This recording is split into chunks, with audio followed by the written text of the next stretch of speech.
That's my name.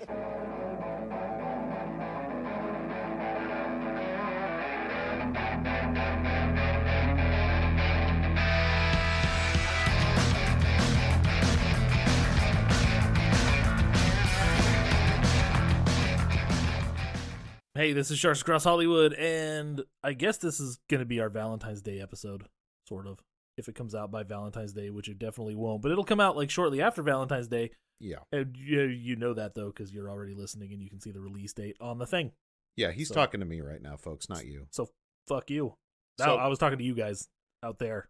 Oh, that was a fuck you to them. In Sharkland. I'm sorry. I thought that was a fuck you to me. Or because Hollywood. that's what watching this movie felt like. Oh, God. You knew exactly what you were doing, putting this on the schedule for Valentine's Day, you piece of shit. No, so all I was hoping is that you didn't have a bad date the night before you watched it. I didn't. I had a good date the night Because before I watched you would it. have been like, this movie sucks, despite this movie being actually really good. You fucking knew exactly what you were doing. You knew this was going to be that kind of movie for me. You might as well have said, hey, let's do 500 Days of Summer again. We're going to at some point. Yeah. You knew exactly. You knew the second that he says, I want to be hurt. You knew that that this was a John Cusack character, much like High Fidelity, that I'm going to hate for the entire fucking movie, specifically because of the things I hate about myself. Just do me a favor, okay?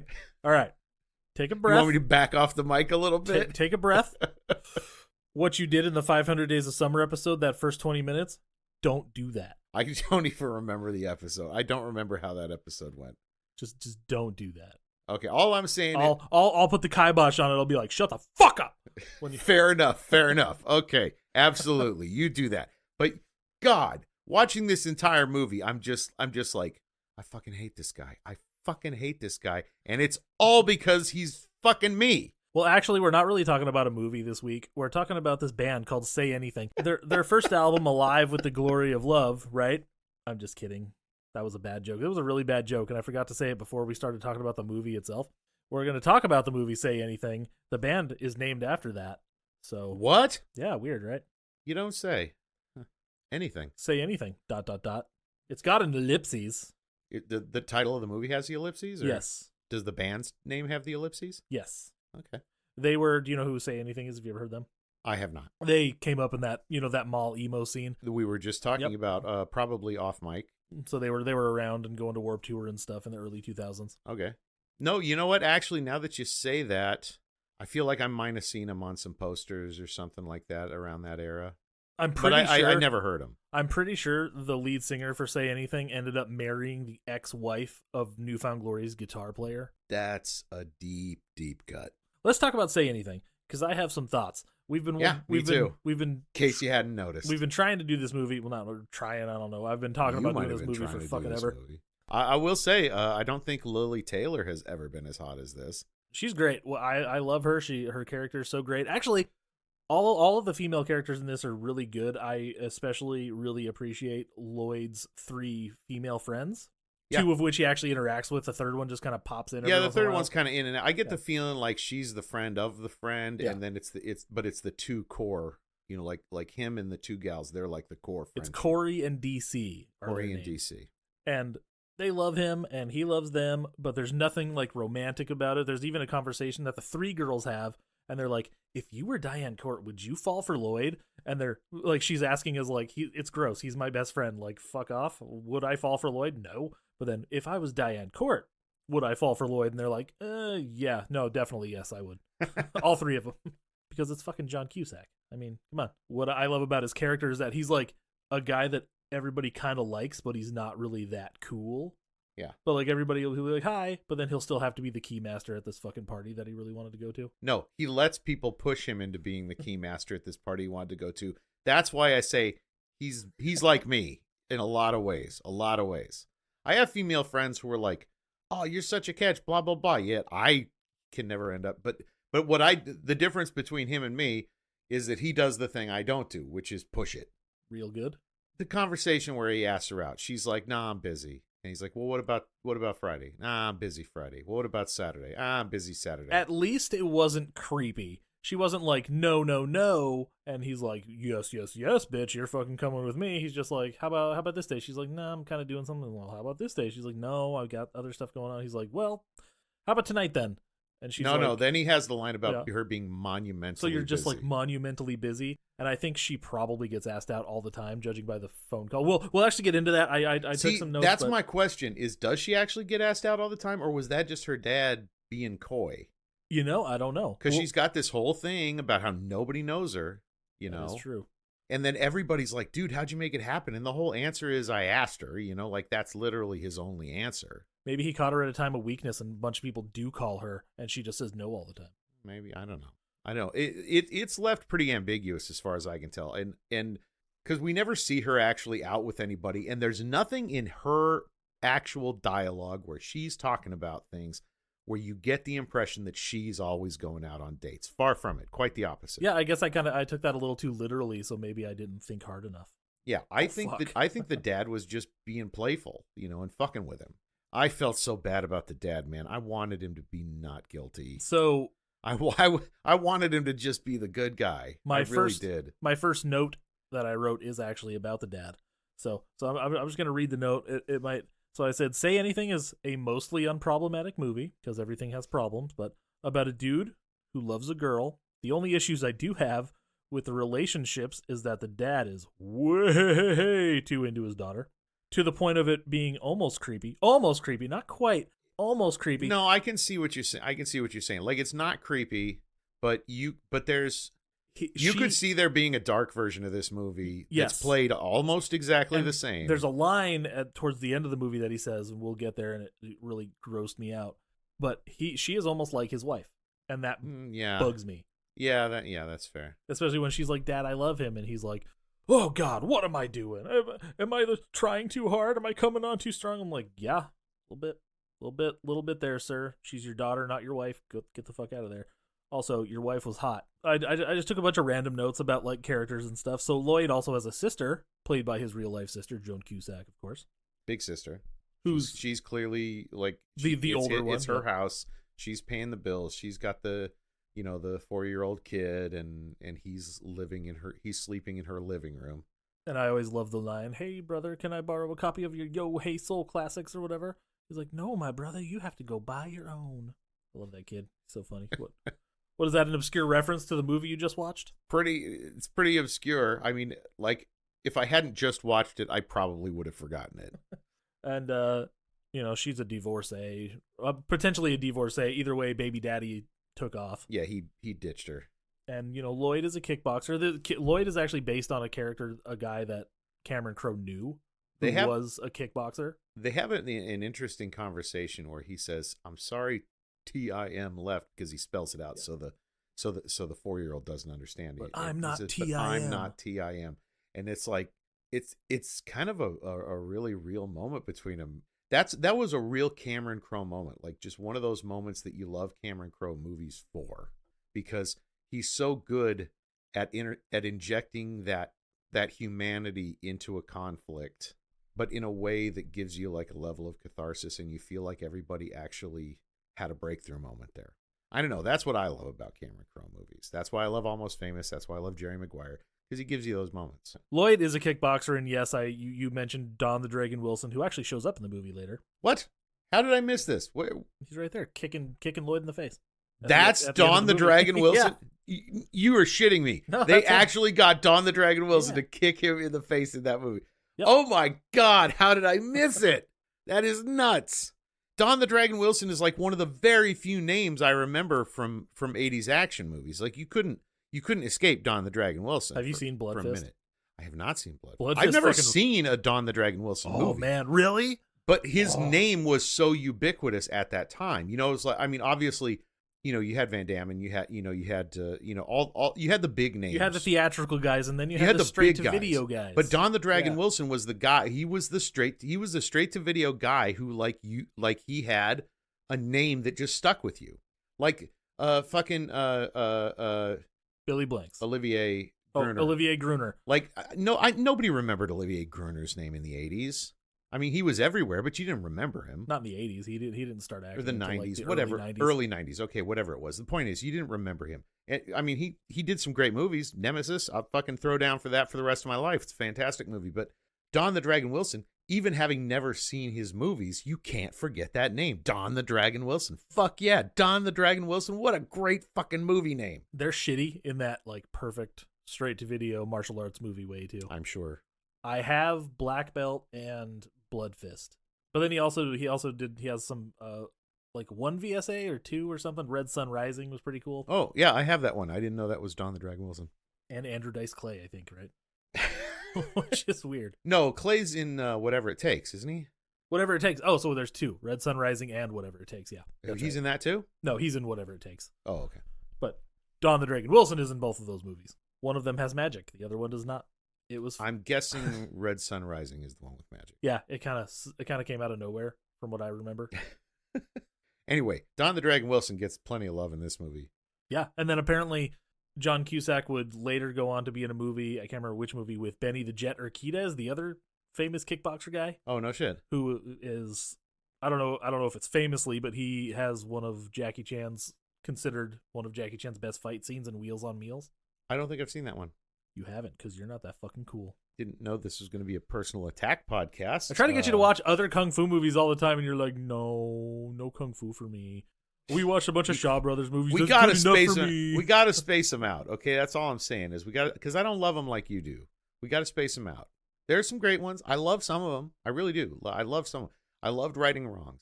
I loved The Last Dragon. Get the fuck out of here. I'll watch that anytime.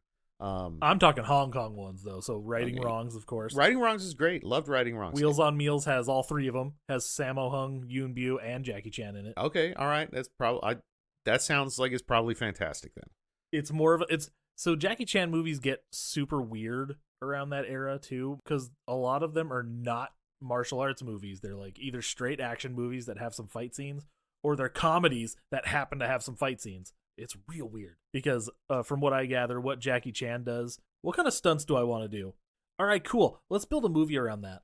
Yeah, I mean, which is why a lot of his movies are nonsensical. They're either nonsense or the plot is like paper thin. Well, he wouldn't be the first. So, well, maybe he would be the first. Like you have the first 3 Police Story movies, very very solid. You get the story, everything makes a whole lot of sense. But then Wheels on Meals pops in, and there is a story, but I don't remember it. Well, I mean, look at the In the Line of Duty movies. Those stories are paper thin. Oh, too. I still haven't watched those. They're fantastic. I have them downstairs. You're gonna love every single one of them. Yeah, because I'm pro China. Yeah, you're gonna love those movies, but they are like ridiculous. So fucking kickboxing, it's the sport of the future, right? Apparently, the sport of the future for like a good 5 years until MMA took over, and then now. Well, honestly, that was just kind of the natural outgrowth, right? I mean, if you think about it. You know what weirds me out about kickboxing? Not kickboxing itself, but when you watch Community, they call Blade a kickboxing vampire movie. Yeah.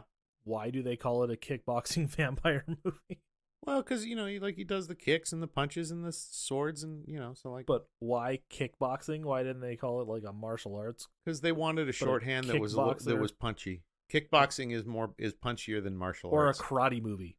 Karate's punchy, but kickboxing feels punchier. Because it's not kickboxing, it's whatever martial art he does. Yeah, I know that. That's not the point. They weren't looking for an accurate representation of Blade. They were looking for a punchy way to say the line. You mean kickboxing? You mean a kick punchy way? Yes, they were looking for a kick punchy way to say the line. Thank you. We have talked about kickboxing so fucking much in this. This movie isn't even about kickbox. It is so not important to the plot at all. No, but he based Lloyd on a guy in real life who was a kickboxer who knocked on his apartment door and said hello, and he you know how Lloyd wipes his hands on his pants before he shakes hands. Apparently that guy really did that. But then he was a kickboxer, and that's what he said. He's like, I'm a kickboxer. It's the sport of the future. Do you want to come watch me fight and shit? Well, that's what writers do. They take elements from their experience and they turn it into fiction. It was just a nice story. I enjoy it. So Lloyd calls Diane for the first time, but her dad answers the phone, and this is where he's like, 2 minutes into the movie. Yeah, hold the fuck on, all right? And then he does the thing where he's like, "Is this a guy with this fancy car or this fancy car? Is a Datsun a fancy car? I don't know what a Datsun is." I don't know, but I'm telling you, he was totally fucking with this kid. But you can tell Dad likes the kid, likes Lloyd's like chutzpah, I guess, because he's like, "Yeah, I was just calling to do the thing, and then the thing I want to ask her," and he's like, "Just give me your number." That's usually how it works. Yeah. And then he gives him his number, and then he's like, "She's pretty great, huh?" And he's like, "Yeah, she is. Good luck, kid."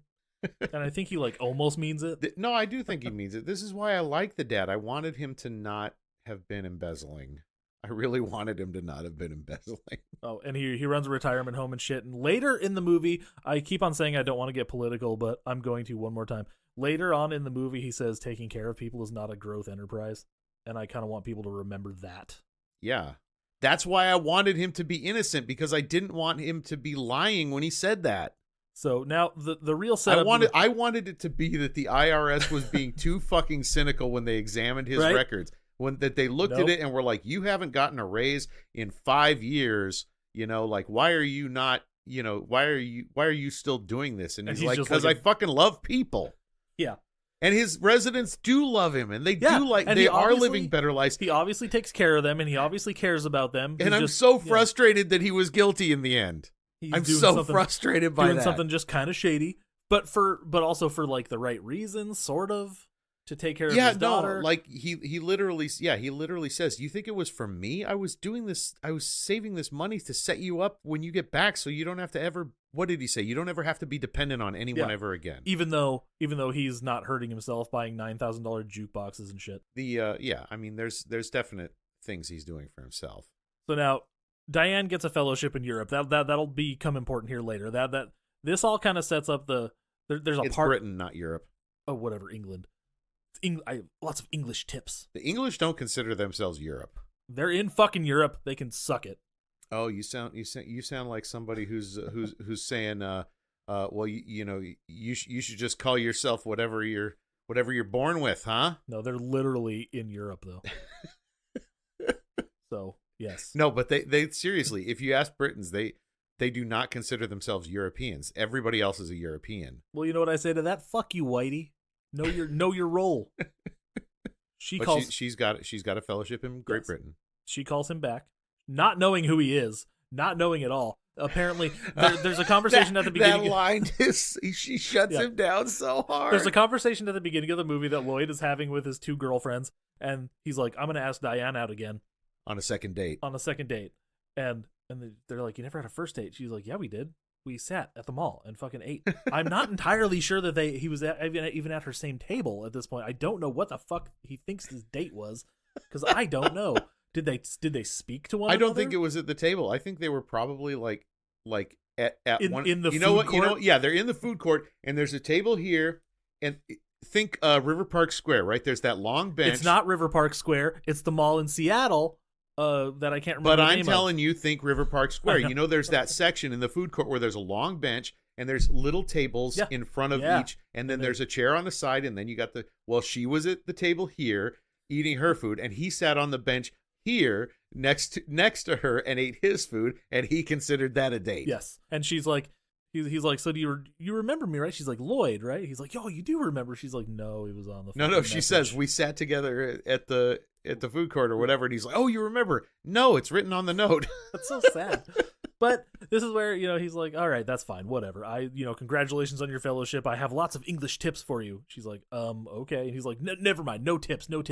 What are you doing Saturday? Or what are you doing Friday? I'm busy. What are you doing Saturday? I'm busy." So you're just monumentally busy. Not monumentally. She's like, "Okay, this guy's kind of cute because he's kind of goofy." And then he's like, "Well, what about tonight? You going to the party tonight?" "I can't let you leave the country without going to this guy's party. He comes out of hiding once a year just for this party." I'm like, he's 22. How many fucking parties could he have possibly had?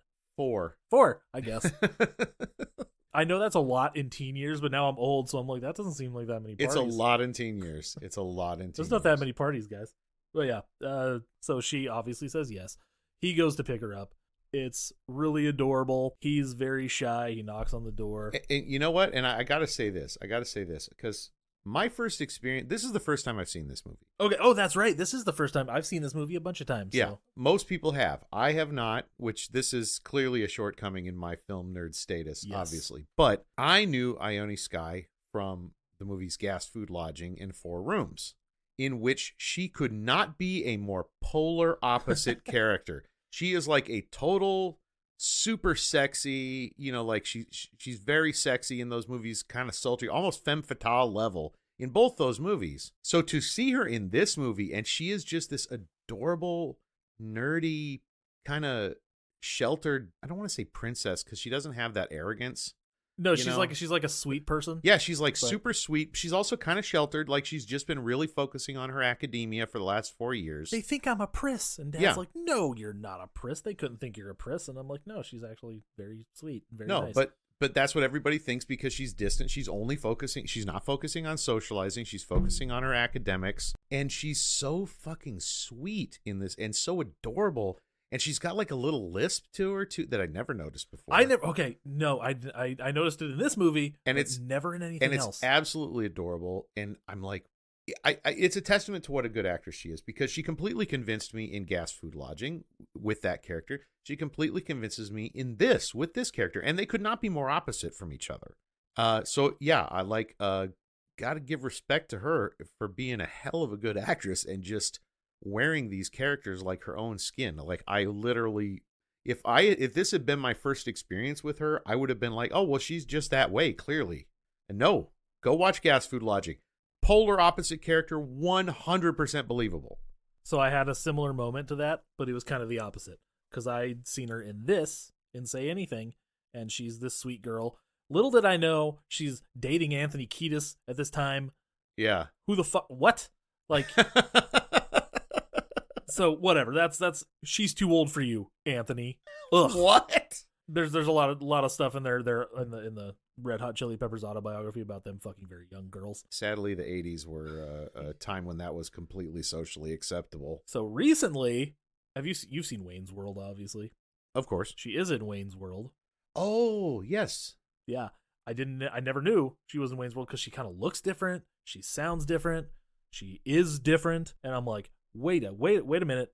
That chick is like super, super hot. And don't get me wrong, Diane Court is adorable and pretty and just cute and sweet. And I'd go after her in a goddamn second. I see why Lloyd's so into her. But then this chick is like sexy and hot, and she's fucking Rob Lowe and eating pizza. Like, what the fuck is happening? And it's Ione Skye, and it really weirded me out. That's what I'm saying. She is such a better actress than you think because she seems to fit these characters so well. She just fits into whatever character she's playing. And it was only 2 years later. Yeah. That's so weird. It's nuts. It's nuts. I literally did not think, like, before I watched this movie, I didn't think much of her as an actress. I just figured she was playing a character that was pretty similar to herself. Watching this, I was like, God damn, I was completely wrong. Nope, she's a fucking chameleon. She can do stuff. I saw her in like Arrested Development after this and stuff. Oh shit, she was in that? Yeah. Why did I not remember that? She's in a few episodes I don't really remember. Huh. But yeah, I haven't seen her in weird. a lot of things, but now I kind of want to go exploring a little bit. Yeah, she's fantastic in this. She really is. But she's been consistently acting like the whole time. Oh, that's good. She should be. Yeah, it was just weird, just that realization when I was watching Wayne's World. It wasn't that long ago. It was like less. It was less than a year ago that I had that. I'm like, what? Because she just looks so different. But yeah. if you look really close, you can see it. Yeah. But like, I'm like, did you have work done on your teeth? They're not so big. You're not lisping anymore. Oh, the lisp is so adorable. She is so cute. But she also has that thing. Remember when we did the Nightmare on Elm Street episode, and I'm like, this chick's all teeth. She kind of has that thing going on. The Heather Langenkamp thing. Yeah. Yeah, that's fair. They do kind of remind me of. I don't hate that. I'm cool with that. I think it's a good look. But we do need to talk about the party. Because the party... Well, the party's like an important moment party for both of them as characters. Yeah, it essentially sets up the futures for each of these characters. Eric fucking Stoltz is in this movie. Yes, he is. Yeah, yes, Eric Stoltz. Why do I always blank on Stoltz's last name? Every fucking time. Because you're living in the world where he's actually Marty McFly, and we don't call Michael J. Fox, we call him Marty. That's true. No, but I always think Eric Roberts, and then I'm like, it's not Eric Roberts. I know who Eric Roberts is. Those couldn't be more polar opposite human beings. I couldn't agree with you more. Eric Roberts and Eric Stoltz are nothing alike. They literally just share the same first name. At the same time, I always think Eric Roberts when I see Eric Stoltz, and then I go, no, it's not Eric Roberts. I just can't fucking remember his last name ever. One thing I do want to point out for the party is that she's obviously new to this because she is overdressed. She looks like she is going to prom. Yeah. It's crazy. She looks good. But like, it's a wow. delightful it's a delightfully comedic visual gag watching her walk into that party. Not a single person mentions it. No. Not a single person. They're all so thrilled and like surprised that she is there. And impressed that she came with Lloyd. Oh my God. Him and his Bavarian Dutch style pretzels. Like she barely says a word to him. She gets in the car. He gets in after her and she's like, she just has this box in her hand. She's like, what are these? He's like, Bavarian Dutch style pretzels. Very, very matter of fact. It's just funny. But they get to the party. Everybody knows Lloyd, but you get the impression that he's a little bit like me in that way. Like everybody knows him and they can all say hi, but nobody really wants to hang out with him really. Oh, I get the feeling. Nobody wants to hang out with him. I get the feeling people know him. But like he's not like this super cool like everybody. No, he's not cool. Lloyd's not cool, but everybody knows him. This guy gets invited to parties, though I never got invited to parties. I think everybody got invited to this I was gonna party. say, to be fair, I was just gonna say, like, fair. I think that this is the kind of party that is just a general invite to the entire student body. But he clearly knows Eric Stoltz's character, whose name escapes me again, the character's name. I can't remember his name either, but he dresses like a chicken later, so it's okay. Yeah. And it's Eric Stoltz. But he clearly knows him. So this is not his first rodeo. And he knows Jeremy Piven. Yes.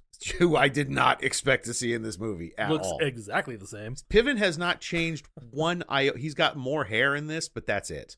And then there's a guy. He was already balding.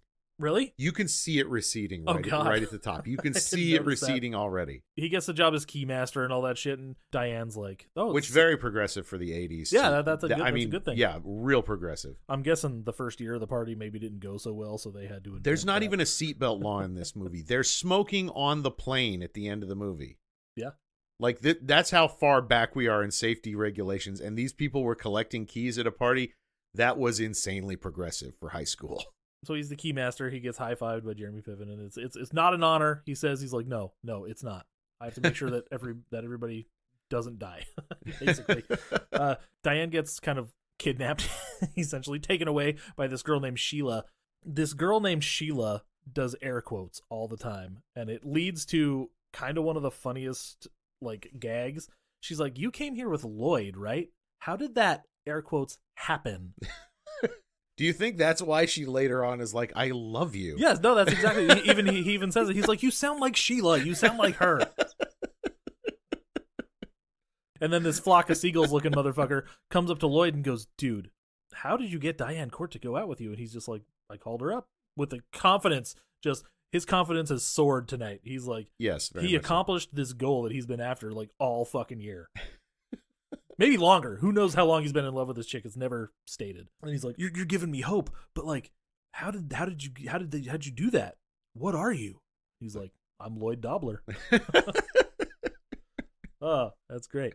And then they spend the vast majority of the party separated from each other. Yes, yeah. She's just hanging out, and he's letting her. And he's not being a dick about it, which is why this is unproblematic. He's not an asshole. He's not getting all jealous. He's like, "Yeah, I want to hang out with her, but she should at the very least get to go have fun. I've been to 3 of these already. Who gives a shit?" But then she keeps saying, "Yeah, he keeps checking on me," and like he's like across the party, and he just gives her a look, and she like looks at him, and he's like, "See, I see you," and yep. But then he like just they keep doing their own thing. And then Corey, his friend, is a musician, and she has written 63 or 65 songs. It depends on who you ask. Oh my God, about her ex-boyfriend. This is so accurate. Oh. But Jesus. it's usually a dude who's all sulky and weird and shit like that. Yeah, the fact that he gender swapped it, but like it still makes total sense for Corey's character. Like it 100%. She's written 63 songs and they're all about Joe, and I'm gonna play them all tonight. I'm glad she gets that moment where she's basically like, "It's over, Joe." Yeah. Like I'm glad she gets that moment. He is a fucking douche. Yeah. Oh, absolutely. And they weren't even exclusive. He's been dating that Mimi girl the whole time. Yeah. He never committed to her. He was with Mimi the whole time. Like she's gonna go off to college, and then I'm gonna be all alone. I'm so glad she got her "fuck you" moment in there, and she didn't. And she didn't. She took that. She high roaded him. She didn't say "fuck you." She was like, "I'm glad we did this, Joe. It's like goodbye. It's over. Bye." And then and then she walks out, and it's like, "Fuck yeah, girl." Very nice. Also, the school guidance counselor comes to this party. This again, like, I'm like, what the fuck is happening right now? and she drops her keys in the bag. Yes. So she's staying. She's gonna party. She's partying. You know what I hate? That whole thing in the 80s, 90s, and 2000s where every kid had to know exactly what they wanted to do for a career by the time they graduated from high school. Well, that was the thing, you know, like at the time, like that was the era when they really started to, you know, to like push that, like, because everybody was, it was when they were starting to push the idea of everybody going to college, Ugh. which is what led to where we're at, quite frankly, is, you know, college is the new high school, but it's $100,000 high school that you have to pay to go to. Corey is talking to Diane because like she's obviously she probably feels like she knows Diane pretty well because Lloyd's been talking about her for fucking ever. But they're talking and she's basically unloading on Diane about Joe. We don't see the whole conversation, but she's like, "Oh yeah, this is happening. Joe sucks and whatever." And then Diane just looks at her and goes, "It's okay. He's on the other side of the house." I don't know why that's funny. But then that leads into their like breakup conversation. That line is just so funny. I don't know what the fuck it is. It's just her deadpan delivery. Like she doesn't know what she's saying. She's just like trying to console this person that she doesn't know. She feels like she has to say something.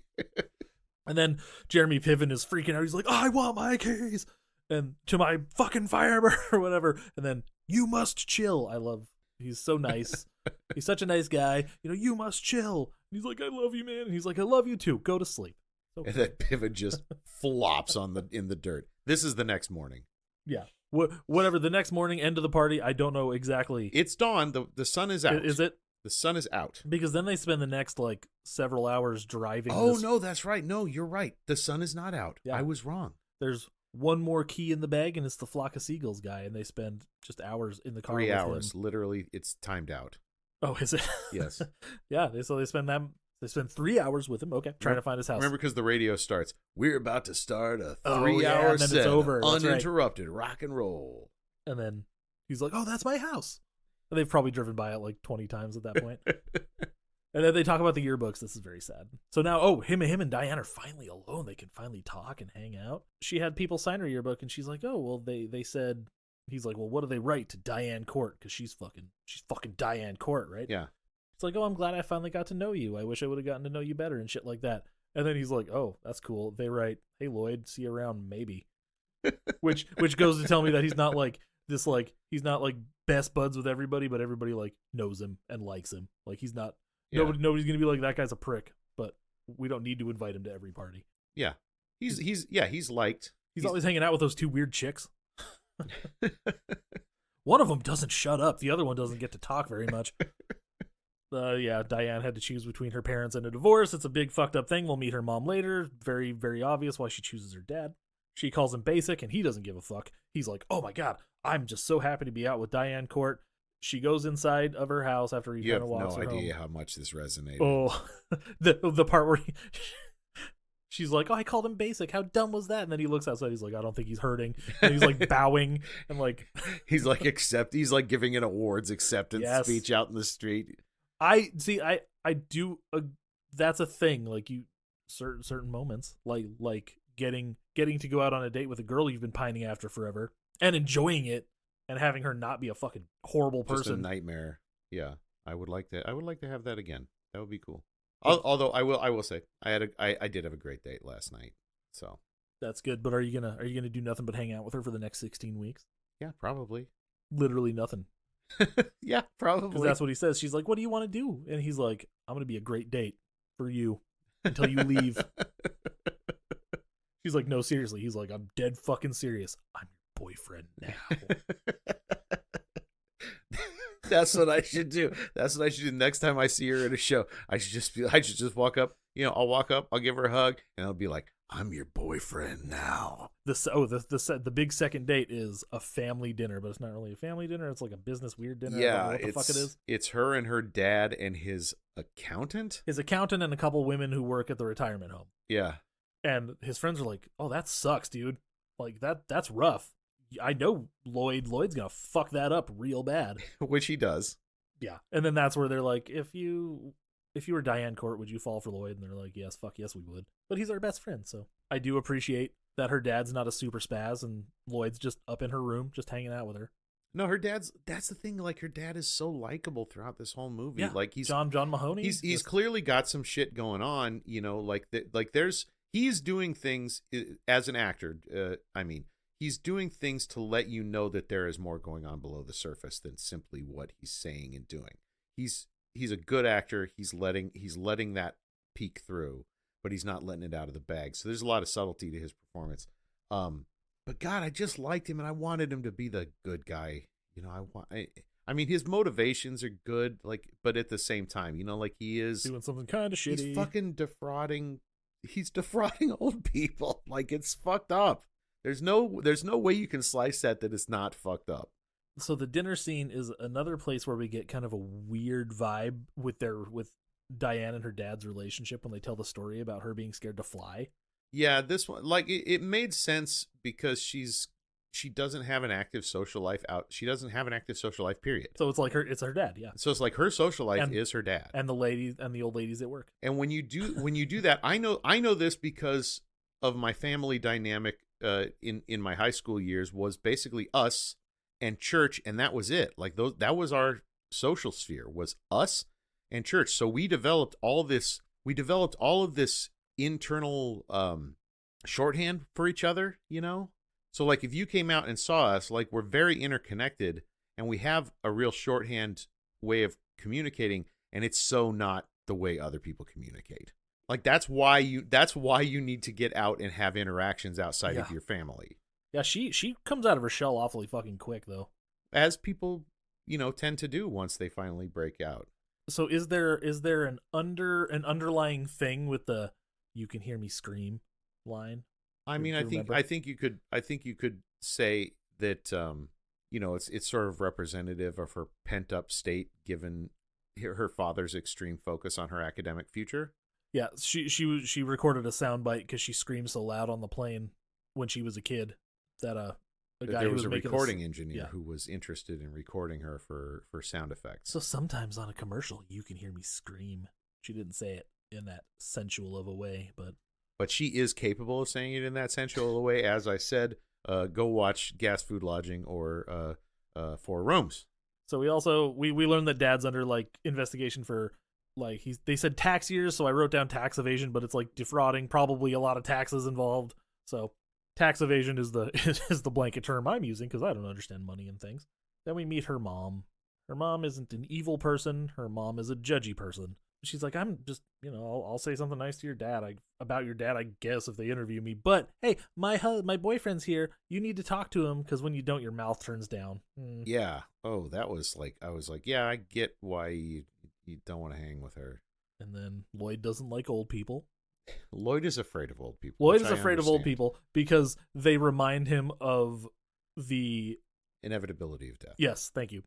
By the way, Diane actually works at the retirement home, and she invited him to go there and hang out with her and meet some of the older people. And she's so fucking sweet, and she's basically like, hey, you need to get over that shit, and you need to come. She yells at him. She's like, that's ageist, you motherfucker. And he's like, yeah, you're probably right. I'll be there. Yeah, it was weird. I didn't expect her to say motherfucker so many times, this being a PG-13 movie, but the 80s were a different time.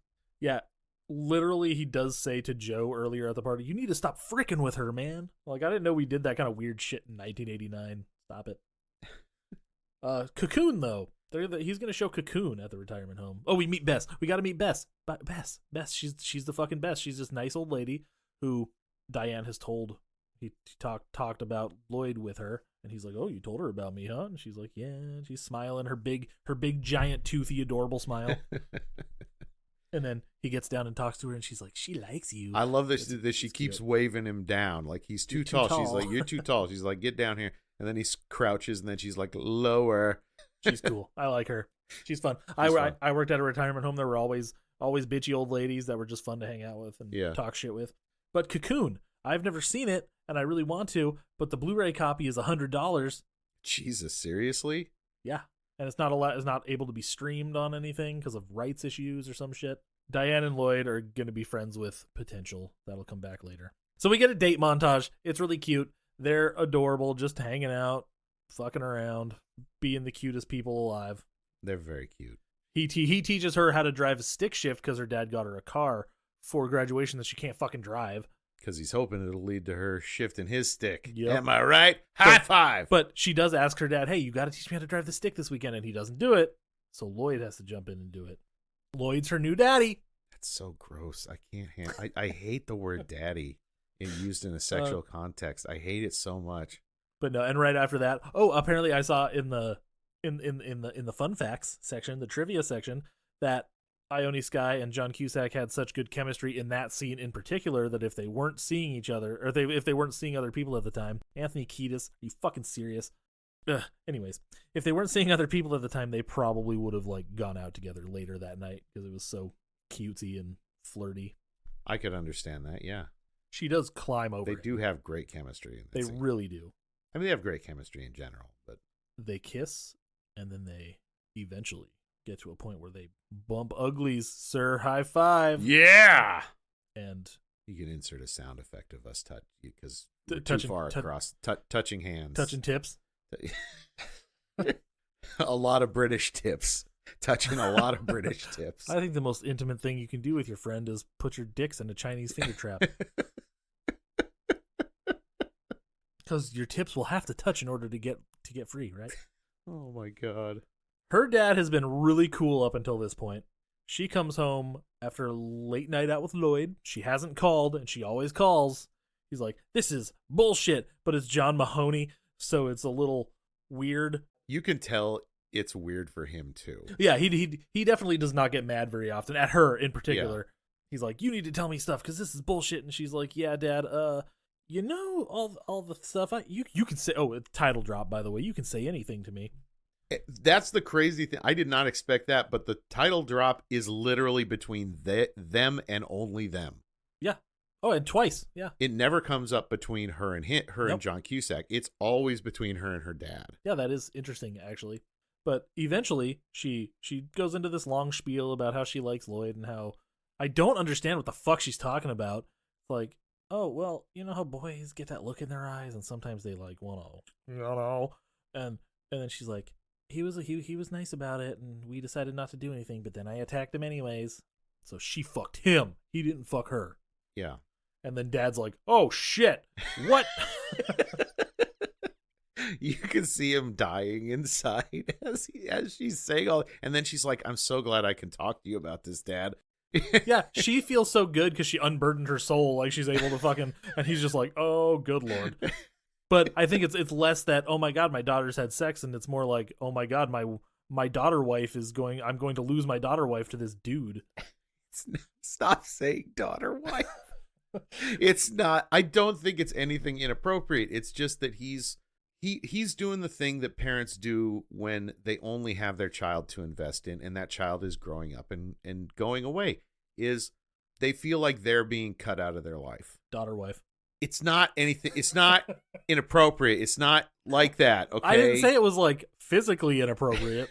It's not desire inappropriate. It's not. I'm not saying there's anything good, sexual. because that's important. No, I'm not saying there's anything because you sexual. say daughter wife and it brings some fucked up imagery. He's projecting that not like a physical, like romantic wifely relationship, but she's the woman just of the like house. just like a responsibility within the context of the household. Yeah, sort of thing. Okay, that's fair. Yeah, he probably is. But I want to give him the benefit of the doubt. Again, I wanted him to be the misunderstood good guy of this story. I really did. But in my personal version, he's just like, I'm worried she's going to make bad decisions and that I'm going to be cut out of her life over this directionless guy. Well, who has no future. Let's be honest, he has no future. Kickboxing has a bright future. He has no future from the perspective of your middle-aged, middle-class dad. It's the sport of the future. Yeah, and he might as well have said, I'm gonna be a rock star. He's best friend. Well, he can play guitar, apparently. And he's living in Seattle in 1988. Oh, he's right there, man. Him and those chicks can start a fucking band. Lily Taylor's character definitely starts a band and is very cool in the 90s. Oh yeah, absolutely. And then she turns into the chick from fucking High Fidelity. Ooh, that sucks. Oh man. My God. Oof. Ouch. They are in a music store, by the way. Lloyd tells DC and Corey. I didn't realize him and Lily Taylor had that history of yeah, it's fun, right? Say Anything in High Fidelity, because I only knew that they were in High Fidelity together. That's it. Yeah, I watched High Fidelity before I watched this, so I thought it was kind of fun jumping back also. And Yeah. like, oh, hey, they've been doing this together for a long time. So Lloyd tells his friends that they had sex and stuff, and it doesn't so much as tell them as much as Corey, like, guesses, and he's just, like, not denying it. He writes her a letter, and Corey's, like, really Which insistent. I got to say, when she read that letter, I was like, what? Pussy. That's some bullshit. Why? Because It's romantic. All My Love, Yeah. dude, that is the most. I don't know. Like, at the time, maybe it hadn't become sarcastic, but at this point, if I wrote someone All My Love and that was basically all I wrote was like I think you're great, All My Love, they would think I was being condescending. That's true. But he didn't want to put "I love you" in the letter because he wanted to say it to her for real. Yeah, I know it, but like I literally when she said that, I thought that her laugh was her going, "What the fuck, dude? This is some bullshit." I didn't realize she was going to be like, Nope. She's like, "No one's "Aw." ever written me. I've been waiting my whole life to get this kind of a letter, and no guy has ever said." And I'm like, "Really? And DC's like, All My Love?" I dream about it. Yeah, it's like I thought it was going to go the exact opposite To way. be fair, fair. Lily, not Lily. Her name is fucking Corey in the movie. She has been dating Joe probably for her almost entire high Okay, school yeah, career. that's fair. That's fair. So Joe's- anything positive would probably make her happy. fair. And DC being cute, but also the air quotes fat friend, I would guarantee that she's considered the fat friend. Probably, I guess. I like them both. I'd get them both together in a 3-way. Am I right, bro? I'm like those High five. I'm like those fucking dudes sitting outside of the gas station. You're Piven, Later. and I'm the guy from fucking what was that skinny dude, the skinny redhead guy? I don't know because I can't remember. I don't know which one's which, and not all of them have pictures. It's the second guy. Yeah, I can't remember their names. because it's Joe. It's and Joe, then and then it's the a second skinny guy, Yeah, and then another skinny guy, but he had the broccoli haircut, and then Piven. and then Piven, and then a small child. Bitches, man. We'll get to them in a minute though, because that scene is really funny, and then like the fucking cap to that joke is really funny, and I wish they would have cut the joke a little shorter, but we'll get there. So he wrote he fucking wrote the letter. Now Diana's doing I call it the Topanga thing. She's going like, well, I kind of like Lloyd, so I don't know if I want to do this fucking fellowship now when you're going through all this shit. Topanga, just go to Yale, shut the fuck up. Yeah, all right. Definitely do the fellowship. I mean, but that's what Dad's like. You just break up with him. You said you liked him. That's fine. That's cool. But he's gonna hold you down. You know, if you love him, sure, that's a completely different thing. But you just like him, and then eventually she's like, Dad, I love him. This is that emotional waffling thing that. This is where I picked up on the daughter wife thing. Okay, yeah. When she said.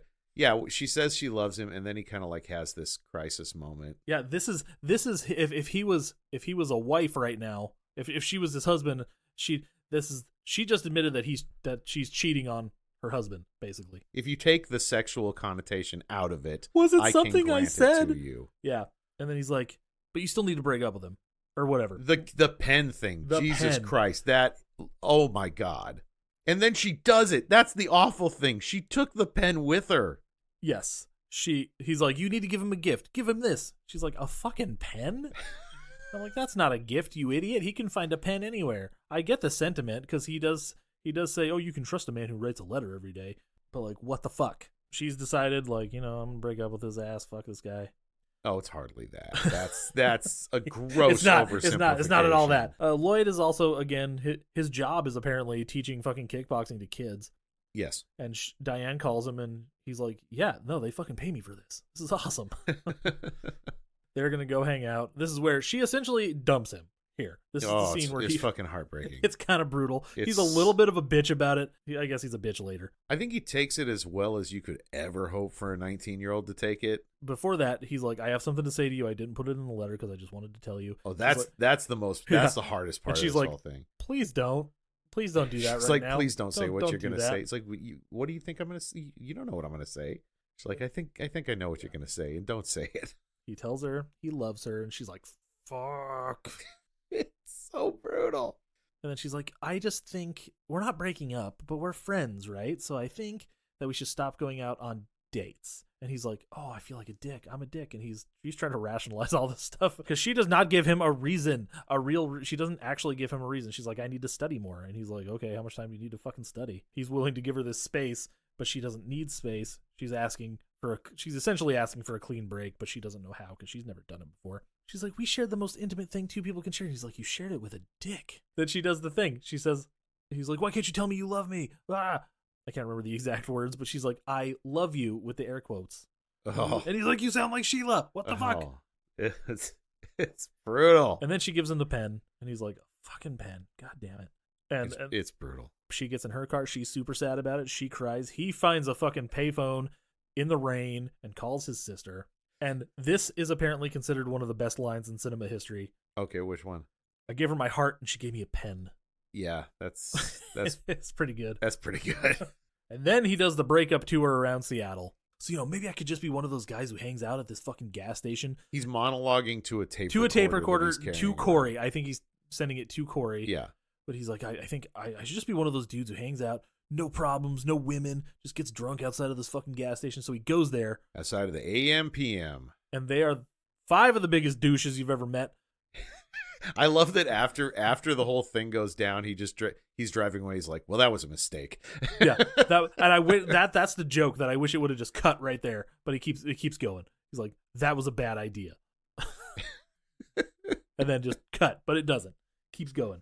Yeah, those four dudes are just the biggest goobers. He's like, oh my God. I love that he comes out and is like, okay, well, if you guys know all this shit about women, how come we're all standing outside of a gas station on a Saturday night alone? No women anywhere. No women anywhere. Yes. By choice, man. Right. Oh God, you can see them. You can see their brains break for a moment until one of them comes up with by choice, and then all of them are like, yeah, that's it. If Joe wasn't such a douche, he could have been with Corey. But Joe is a douche. And I love Joe's like, man, you name any girl and I'll set you up with her. Diane Court. He's like, I can't do that. And I love that these guys actually are trying to be like super supportive of him though. Like they're douches for sure, but they actually like him and they're trying to be bros to him, you know. But he can't be consoled. Now he's hanging out with Corey and DC again, and they're like, "Are you gonna call her again?" He's like, "I draw the line at 7 unreturned phone calls." He's being a bit of a bitch right now. He doesn't draw the line at 7 unreturned phone calls because he makes another one shortly. No, he makes the 8th one, and he's like, "This is the last one, I swear." And it cuts to Diane and her dad listening to it on the answering machine, and he's like, "Just fucking pick up just answer the phone." She's like, "No, because if I answer the phone, we'll get back together." She really wants to get back together. You know how I know? Because right when he hangs up, she picks up the phone. Hello. Of course she wants to get back together. That's what breaks my fucking heart about this whole thing is she does love him. She said it to her dad. She meant it, but she's trying to do the right thing intellectually, and I get that. I get that she needs to do that, but fuck, it's brutal. Topanga should definitely go to Yale. Yes. But we'll circle back around to that. But he's got no direction. So nope. She should not stay for him. He should go for her if anything. If anything is what I'm saying. If say anything. If say anything. Okay. Yes, thank you. So dad is going to go buy her some luggage because, she's like, I don't even have luggage yet. So why are we even talking about this? She also got her plane ticket in the mail because it's the fucking 80s. Yes, it is. This scene is also depressing and super fucking embarrassing. The dad goes to buy her luggage. Oof. And he's flirting with the lady clerk and he's like, hey, you know what? I don't know your name, but she's kind of feeding it back at him, and then his card gets declined. Sorry, sir, your card's declined. He's like, oh fuck, well here, try this card. She's like, oh good, thank God, because I like you. You're cute, and I want to nail you later, but I can't if you're a broke ass bitch. Is basically what happens. And then that card gets declined because he's getting investigated for fucking tax fraud, and they've frozen all of his assets. Yep. After the 8th phone call, of course, he's not going to call anymore, but he is going to stalk her lightly by holding a boombox up. Okay, the boombox thing, that's iconic romance, but I was kind of blown away that it didn't go anywhere. Like I expected that. Yeah, it's kind of a nothing scene, really. Yeah. Like she does not react. She doesn't even go to the window to see where the music's coming from. But it's been referenced in countless fucking movies. Oh my God, so many times. And songs. Yeah, all the fucking time. Like you would think that was a pivotal moment. It was not. It's just a great visual. That's it. There's a song by Hawthorne Heights called Nicky FM, and he talks about how he's outside of his window, outside of your window with my radio. Except the only difference is he married that chick, the guy who wrote that song. Really? He's been married to her forever. Well, good for them for, So yeah, he's married to Nikki. finding something that The works. song is called Nicky FM. He is married to Nikki. Well, that's cool. Kind of adorable. So yeah, it's In Your Eyes by Peter Gabriel, right? Yes, Peter Gabriel. I keep on wanting to go Peter Frampton. That doesn't make sense. It's definitely not Peter Frampton. The scene's better than this song as far as I'm concerned. The song is really only famous. Like Well, I mean, it'd be a famous song. Peter but Gabriel was a hit maker. Like he would have it- would have been big, but it's still relevant because of because of this movie. yeah. Or the other way around. I'm not entirely sure, but nobody. I think the scene is better than the song personally. So now after that scene, yeah, nothing comes of it really. Diane actually in this next scene, Diane actually learns about all the things her dad is doing because she goes into like what a detective's I don't know, some But she fucking goes to the tax office, IRS. IRS, Yeah. yes, and it's the actor is a guy whose name I don't know, but you've seen him in 1,000 fucking movies. She learns all the stuff that her dad is actually being accused of, and she's like, "No, that's all bullshit. I don't buy it." And then he's like, "No, we got proof," and she's like, "No." He's like, "No, we got the receipts over here," and she's like, "No, but no." He's kind of gaslighting her into like turning on her dad, but turns out he's right. So because she eventually goes home and she checks out this lockbox, this fancy ass lockbox that he's had and he's played with a couple times. And it turns out there's just like piles of fucking cash in this thing. It's just loaded with hundos. And she immediately goes to the retirement home where her dad is working, and well, he owns it, but he's working there right now. You know what I mean? And she looks rough. She's had a rough few minutes. She comes in like a She's fucking distressed. and he turns around and he's like, "You good? You okay?" And she's As like, it turns out, she is not. she's like, "No, you asshole, you did this thing." And he's like, "No, I didn't." And he's still trying to lie to her. No, I didn't do this She's thing. like, she's saw like, the "Yep." stack of cash. She's like, "Nope, found your stuff." And he's like, "Oh, well, fuck." "Yeah, I did it, but I did it for you." And okay, this is the scene that could have turned this movie into a horror movie or at least a Lifetime domestic abuse movie. That's so not the movie we're watching, though. No, but she's like kind of getting in his face. She's like, "Dude, why the fuck did you lie to me? What the hell is going on?" And he's like, and he says this line, and it really grosses me out. He says, "Be careful about how mad you make me. I'm the only dad you have." Yeah. Sounds like he's gonna beat the shit out of her No, later. that took on a connotation, has taken a connotation over the years it didn't have in the 80s. I mean, it really didn't. But it has it now. It does now. But what it was him basically saying, like, don't say something you can't unsay And it wasn't. and ruin our relationship because I'm your dad. It was less. Like that's what that was. It was less the way it what would've been and taken. more the tone. The tone was, if you keep talking like that, I'm gonna stab you in the face. I didn't take that was not my takeaway. Oh, Although I completely understand. Yeah, you're right. Like the connotation of something like that has changed since then. In the ways a line like that would be interpreted if someone said it today. You got to beat your kids. It makes them good people. That's true. It is important to beat your children mercilessly. So she's pissed. She's like, "All right, fuck you. I'm gonna go to my other daddy now." So we cut to Lloyd sparring in the ring with Don the Dragon Wilson, I can't believe that was Don the Dragon Wilson. considered to be the greatest kickboxer of all time. Maybe next to Benny the Jet Urquidez, but oh, dude, if they could, I want them to fight each other in their prime. I bet they did. Yeah, I mean, logically, why would they? Who would not make that movie? She comes in, and this dude goes, "Hey, there's somebody here to see you." And then Lloyd looks off in her direction, and Don And Wilson, he's transfixed. yes, and he gets kicked in the fucking face. And then this dude's reaction is to wrap Diane up and like, No, to hold her. He's holding her back from rushing to his side. for what purpose? Do you think Don is going to So beat the shit out Don, of her? so Don the Dragon Wilson doesn't kick her in the face too. Obviously. Because he seems like such the guy that would do that. Like, "You want some too, bitch?" Come on, these two are sparring, and he just kicked the dude in the face. Oh shit, that's really funny though. I looked at it as he just needed an excuse to grope Diane Court. No, Don the Dragon Wilson was up here like, "You want some, bitch? Come at me." "I called you. I'm the guy with the Datsun. Why are you here with this bitch? This dickhead." And his crooked face. So the trainer or whatever sets his nose, and then they have a conversation. The whole time I'm going, "Wipe that blood away before you kiss her, dude. Wipe the blood away before you your mouth is all over her mouth. Yeah, you have a real thing with that kind of stuff, huh? It's gross. So they're talking, and she's like, my dad did the illegal shit, and he's like, yeah, okay. And she's like, I'm sorry, I'm gonna do the thing. I love you. She's looking fraught in this scene. Oh yeah, too. yep. She's like, I love you. I need you with me. And he's like, yeah, but like you were kind of shitty to me. You didn't like tell me why we were breaking up and shit. And like, what the fuck? And then she's like, how many times do I have to say I love you before you'll believe me? And he's like, one more time should do it. One question though. Are you here? I like this. This is a good question. Are you here because you need someone or because you need me? Whatever. I don't care. He was so me in that moment. I'm like, that's actually kind of sad, Lloyd. Shit. She hugs him. Oh, they kiss, and then they hug, and then her face is like buried in his shoulder, and you hear her say, I need you. And I'm like, that line is obviously 80 yard, right? Yeah. Because it actually sounds considerably different than them just having a conversation. But was it added after like a test screening? I don't know.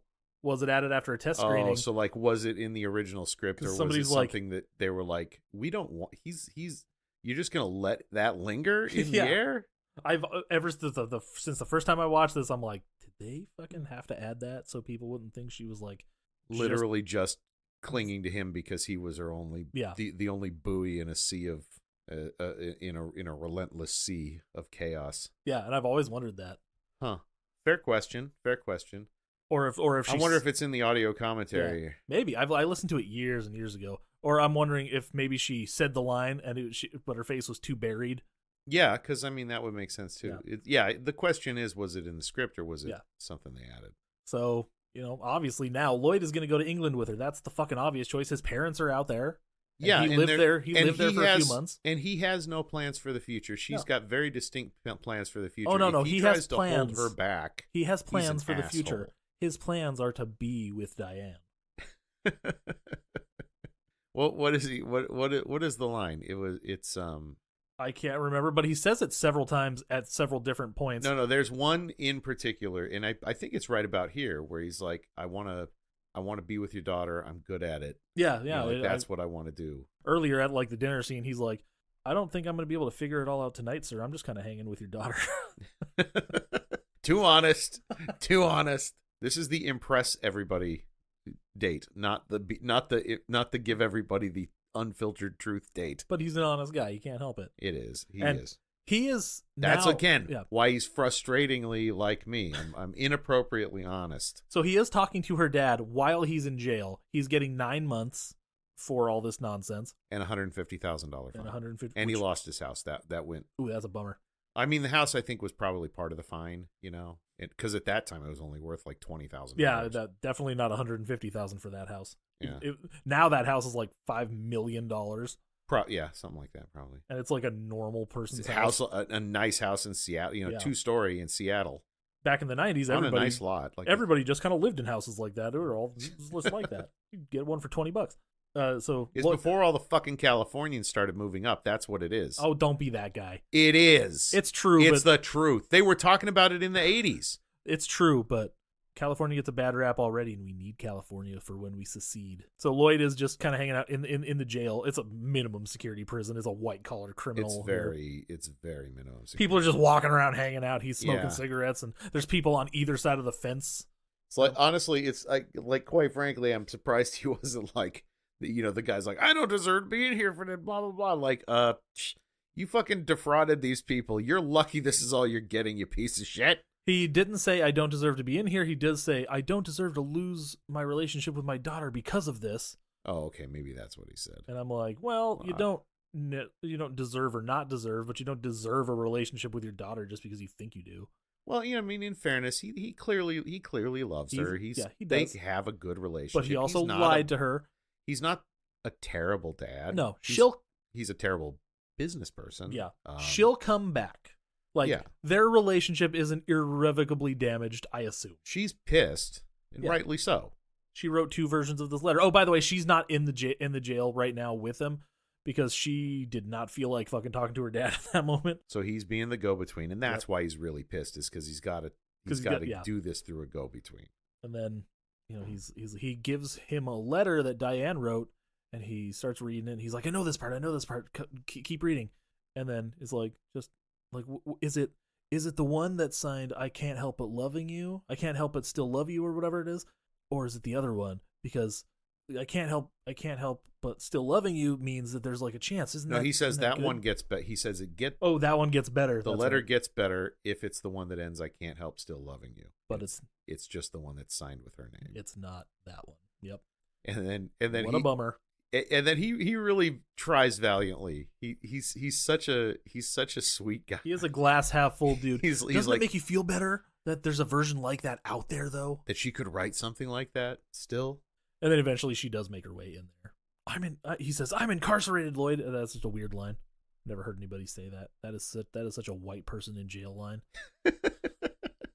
Eventually Diane does make her way into the jail, into the yard there. Guess what she does? She gives her dad a pen. She's like, write me. That's a fuck you. That's a fuck you. Write me, bitch. Yeah, that pen was a fuck you. But that's a small olive branch from her.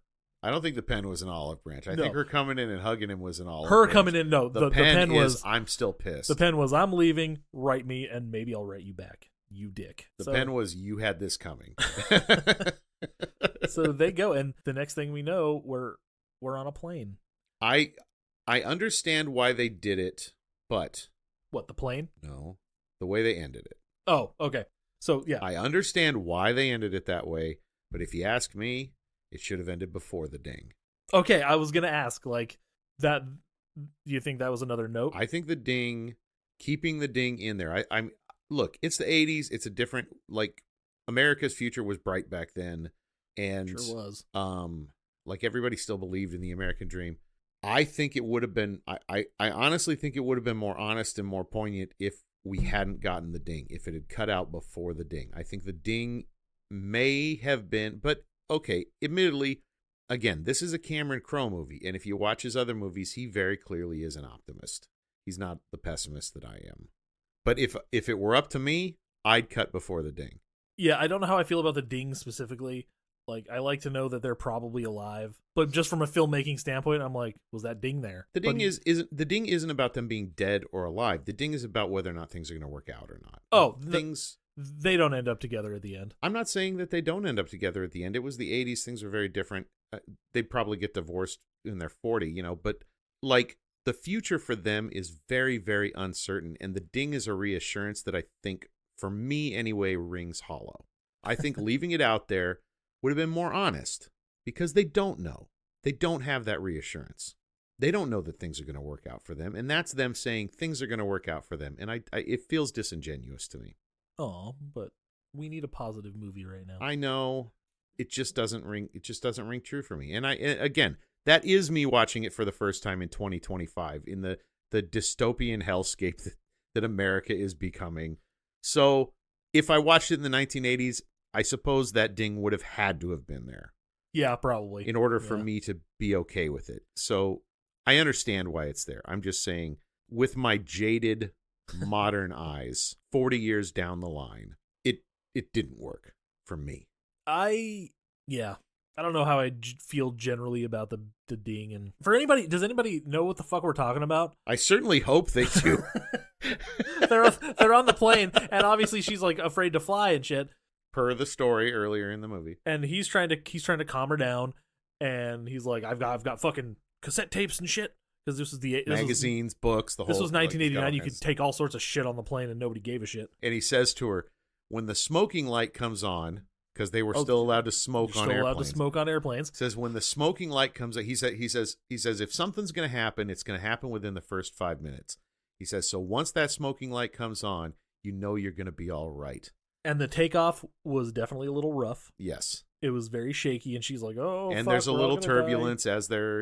as they're climbing and stuff. And then it just keeps on. It's like building suspense. He's like, "It's gonna turn on now." Any second. It's not on. It's gonna turn on. Not yet. It's gonna turn on.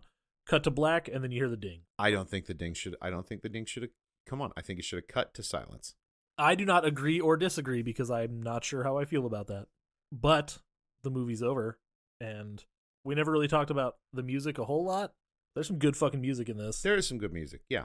I'm not hating on Peter Gabriel or anything like that. Peter Gabriel's, he's a well-respected musician for a reason. That song was a hit for a reason. It's not like it's a bad song. Oh no, I just don't feel like it's as iconic as that scene deserves.